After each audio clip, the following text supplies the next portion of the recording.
Assalamualaikum warahmatullahi wabarakatuh. Perkenalkan, nama saya Siti Rodiah dengan NIM 0310192050, jurusan Tadris Biologi, Fakultas Ilmu Tarbiyah dan Keguruan, Universitas Islam Negeri Sumatera Utara. Nah, dalam video ini saya akan menjelaskan terkait dengan beberapa soal yang diberikan sebagai ujian akhir semester dengan mata kuliah Genetika, dosen pengampu Ibu Umi Nur Afini Dwi Jayanti MPD. Nah, kemudian masuk soal teori ada 10 pertanyaan. Nah, yang pertama, analisislah perbedaan tahap inisiasi dan terminasi transkripsi pada makhluk hidup eukariotik dan prokariotik. Nah, jadi yang pertama pada prokariotik. Pada tahap inisiasi itu terdapat enzim namanya RNA polimerase. Nah, itu dia akan menempati posisi promotor. Nah, setelah berikatan dengan promotor, maka RNA polimerase ini akan membuka rantai DNA yang nantinya akan terjadi sintesis protein. Sedangkan pada eukariotik, promotornya itu disebut dengan TATA box atau Tata box. Dan enzimnya itu bukan RNA polimerase, namun RNA polimerase 2. Nah, sebelum RNA polimerase 2 berikatan dengan Tata box, itu sebelumnya ada namanya transkripsi faktor itu berikatan dengan Tata box. Lalu setelah itu baru RNA polimerase 2 ini berikatan dengan promotor Tata box. Nah, kemudian untuk tahap terminasi pada prokariotik itu ada dua jenis terminasi, yaitu faktor terminasi yang tergantung dan pemutusan intrinsik. Nah, faktor terminasi bergantung kebutuhan faktor Rho dan pemutusan intrinsik terjadi ketika template berisi urutan kayak guanin sitosin pendek dengan ujung 3 aksen setelah beberapa bahasa urasil. Nah, sedangkan pada eukariotik, RNA terminasi RNA polimerase 2 ini mentranskripsikan suatu sequence DNA yang disebut sebagai sinyal poliadenilasi. Nah, sinyal tersebut menghasilkan susunan basa AAU AAA pada prime RNA. Nah, kemudian kira-kira 10-35 nukleotida yang mengalir ke arah hilir dari sinyal AAU AAA. Protein yang bersosiasi dengan transkripsi RNA yang sedang dibuat memotong bagian tersebut hingga lepas dari RNA polimerase 2. Nah, akibatnya pre-mRNA pun terlepas dan bersiap untuk memasuki tahap mRNA processing sebelum masuk ke tahap translasi. Nah, kemudian pertanyaan yang kedua, jelaskan perbedaan tahapan inisiasi translasi pada makhluk eukariotik dan prokariotik. Nah, jadi perbedaan utama antara permulaan translasi eukariotik dan prokariotik adalah, jadi pada prokariotik yang kompleks itu permulaan translasinya terjadi secara langsung di permukaan kodon, titik di mana sintesis protein akan dimulai. Nah, sedangkan pada eukariotik itu tidak langsung gitu untuk menemukan permulaan titiknya. Lanjut pertanyaan yang ketiga, proses apa saja yang terjadi pada tahap elongasi dan terminasi pada proses translasi? Nah, jadi proses yang terjadi pada tahap elongasi dan terminasi pada proses translasi yaitu untuk elongasi atau memperpanjang rantai ini pada proses translasi tahap di mana rantai asam amino itu diperpanjang. Nah, di sini mRNA dibaca satu kodon sekali dan asam amino yang sesuai dengan kodon ditambahkan ke rantai protein.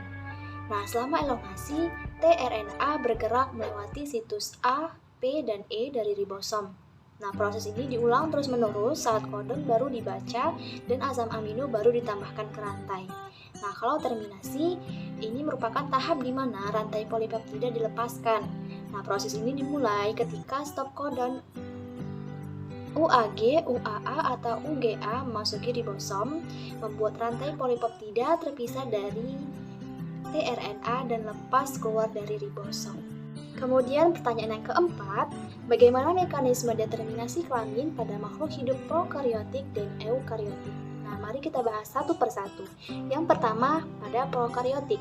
Determinasi seks pada prokariotik itu dipengaruhi atau ditentukan oleh ada atau tidaknya faktor F. Nah, ada F- dan F+. di mana F plus ini adalah jantan dan F minus ini merupakan betina. Jadi pada F plus pada jantan itu ditandai dengan memiliki F faktor, sedangkan pada betina F min itu tidak memiliki faktor F. Nah, nantinya faktor F ini akan mensintesis hingga nanti adanya F pilus atau seks pilus. Nah, kemudian pada gambar nanti saya akan tampilkan di PPT, untai F faktor itu akan terpotong yang nantinya akan ditransfer ke sel F min.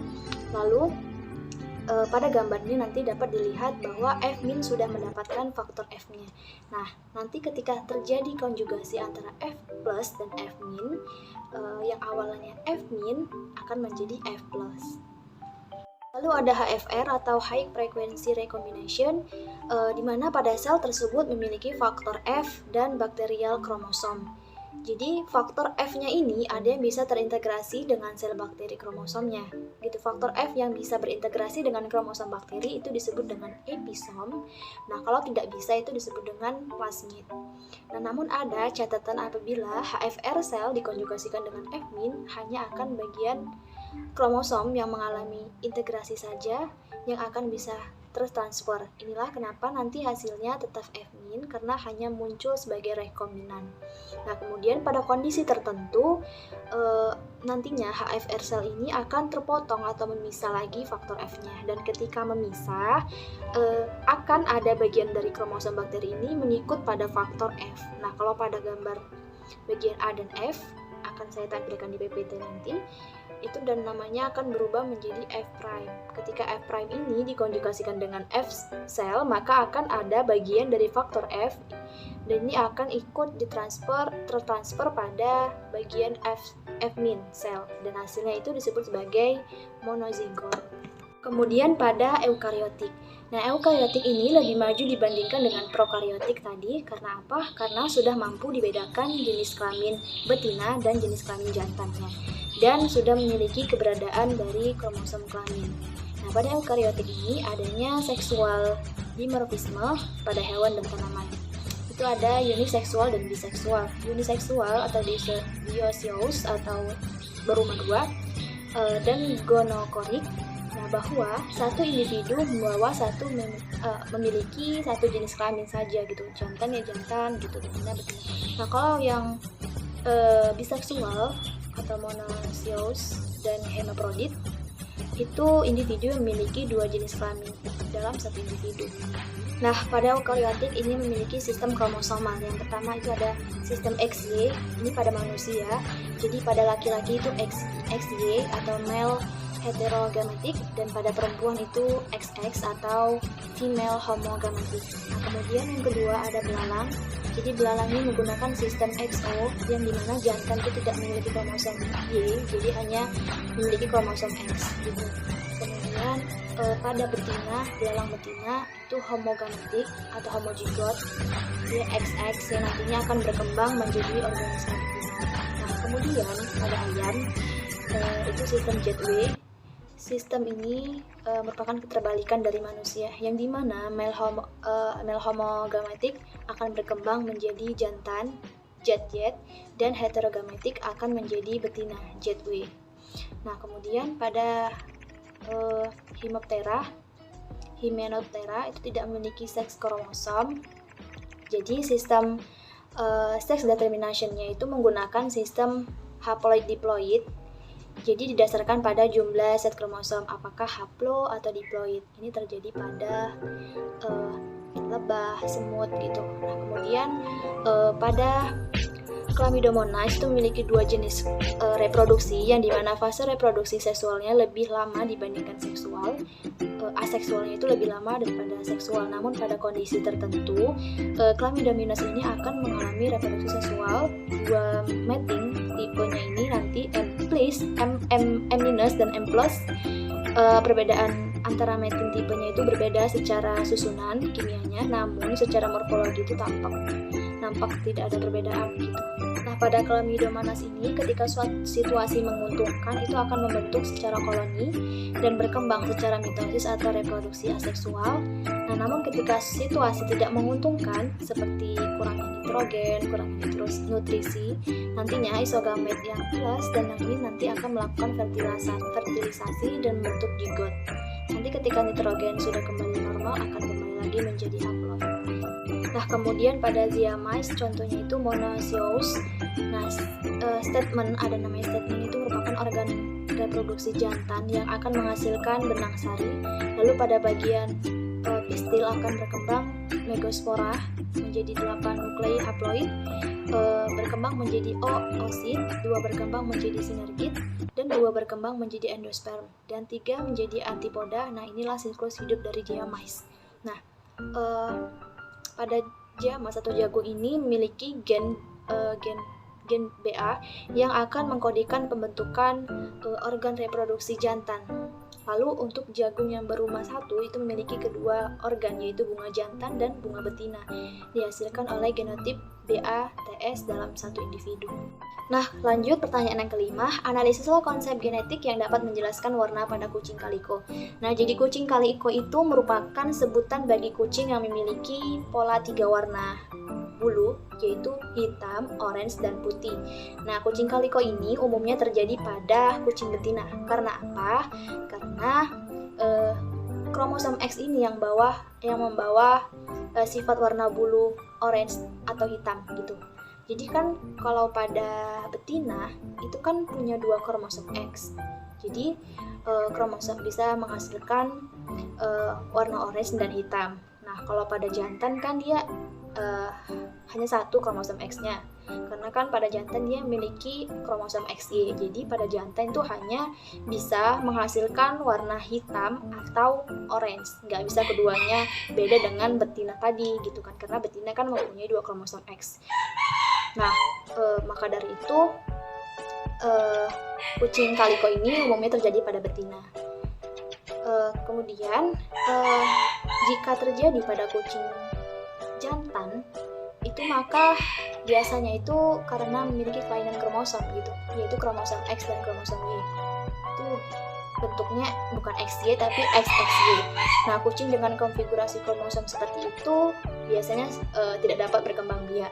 Nah, kalau untuk bulu yang warna putihnya itu bukanlah gen warna, itu merupakan gen modifikasi yang tidak terpengaruh oleh kromosom seks. Nah, lanjut pertanyaan yang ke-6, bagaimana prinsip haploid-diploid pada lebah dapat memberikan informasi terkait konservasi lebah agar penyerbukan pada tanaman tetap terjaga? Nah, sebelumnya harus kita ketahui dulu bahwa tipe haploid-diploid ini terdapat pada golongan Hymenoptera, yaitu salah satunya lebah. Nah, jadi pada lebah itu jenis kelaminnya tidak tergantung pada kromosom seks, karena pada sel tubuhnya itu tidak mempunyai kromosom seks. Jadi jenis kelaminnya itu ditentukan oleh sifat diploid, haploid gitu. Apabila ovum dibuahi oleh spermatozoa, ovum yang bersifat haploid dibuahi oleh spermatozoa yang bersifat haploid, akan dihasilkan individu yang berjenis kelamin betina atau disebut ratu lebah gitu. Nah, sedangkan jika ovum yang bersifat haploid itu nggak dibuahin, itu dia akan bertumbuh secara partenogenesis menjadi individu jantan yang bersifat haploid gitu. Nah, dalam suatu koloni lebah itu hanya terdapat ada 1 ratu lebah, kemudian lebah pekerja dan lebah jantan. Nah, biasanya lebah pekerja itu berjenis kelamin betina dan ratu lebah berjenis kelamin betina. Nah, terkait dengan hal tersebut, bagaimana sih konservasi lebah agar penyerbukan pada tanaman terjaga? Nah, telah diketahui bahwa 75% tanaman pertanian di dunia itu penyerbukannya tergantung pada lebah gitu. Karena keragaman populasi lebah juga diketahui setiap tahunnya itu menyusut. Jadi diperlukan konservasi lebah agar penyerbukan tanaman tetap terjaga. Nah, berkaitan dengan penjelasan saya tadi, prinsip diploid haploid dapat memberikan kita pengetahuan atau informasi bagaimana sih reproduksi lebah, bagaimana sih lebah bereproduksi gitu. Nah, jadi dari hal tersebut kita dapat melakukan konservasi pelestarian lebah, yaitu salah satunya dengan cara penangkaran lebah. Nah, kemudian pertanyaan yang ketujuh, mengapa materi genetik perlu mengalami perubahan? Nah, jadi materi genetik perlu mengalami perubahan karena dapat memberikan variasi bagi makhluk hidup, sehingga makhluk hidup dapat bereproduksi secara seksual dan juga bisa terjadi proses evolusi gitu. Perubahan materi genetik ini memiliki kaitannya dengan mutasi, di mana mutasi ini merupakan perubahan yang terjadi pada bahan genetik, baik pada taraf gen maupun pada taraf kromosom. Jadi materi genetik itu perlu mengalami perubahan. Ini kaitannya dapat memberikan variasi bagi makhluk hidup. Kemudian perubahan materi genetik ini bisa menyebabkan organisme tersebut berevolusi gitu. Jadi mutasi itu merupakan bahan dasar dari evolusi. Nah, mutasi ini merupakan variasi makhluk hidup yang ada di bumi. Jadi tanpa mutasi gen itu hanya homozigot, tidak ada alelnya. Nah, jadi ketika tidak ada alel, tentu saja kita tidak akan menemukan analisis genetika. Nah, untuk soal nomor 8, buatlah peta konsep yang berkaitan dengan konsep esensial pada materi mutasi dan rekombinasi. Nah, untuk soal ini akan saya tampilkan pada gambar berikut ini.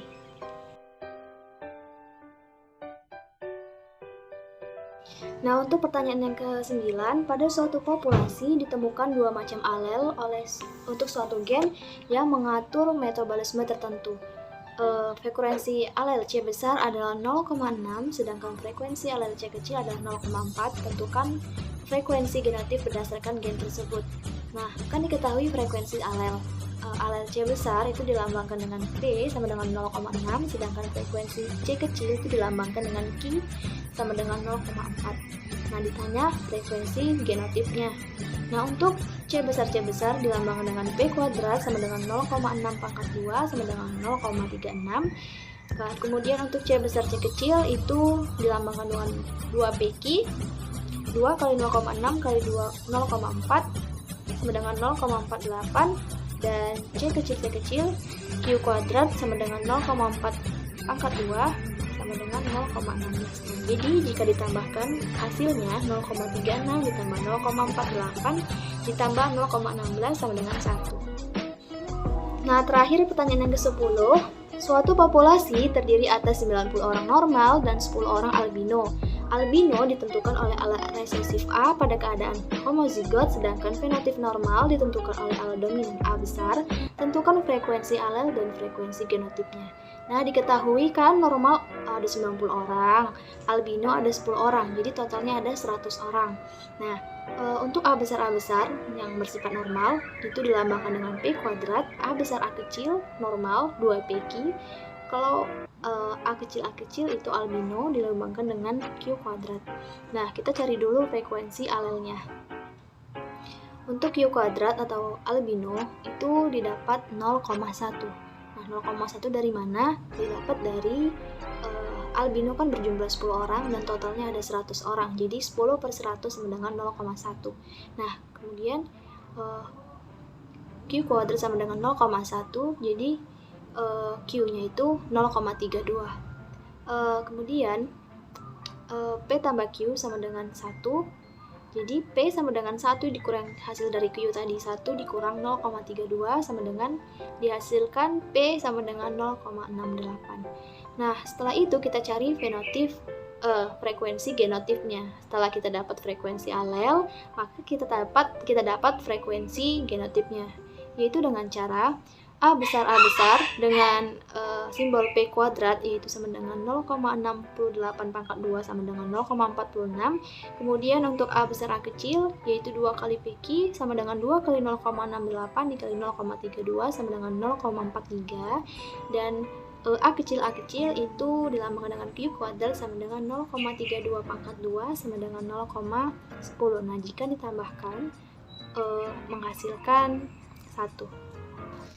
Sekian yang dapat saya sampaikan, semoga bermanfaat. Terima kasih sudah menonton. Assalamualaikum warahmatullahi wabarakatuh.